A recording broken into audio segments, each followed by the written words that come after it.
In this video, I'll show you how to create a landing page in Shopify. First, sign into your Shopify admin dashboard. Once you're inside, click Online Store from the left menu and then select Pages. Next, click Add Page. Enter a title for your landing page and add the content you want visitors to see. You can include text, images, product information, special offers, and a call to action. After that, click Save to create the page. Now, go back to Online Store and click Customize. Open the page selector at the top of the theme editor and choose Pages.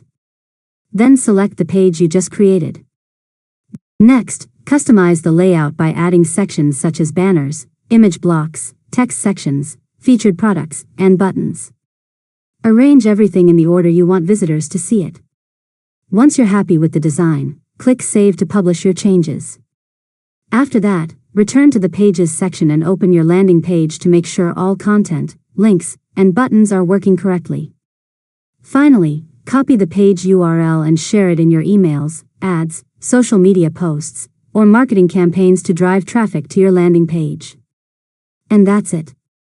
You've successfully learned how to create a landing page in Shopify. If you found this tutorial helpful, make sure to subscribe to Learn Mode Lab for more tutorials.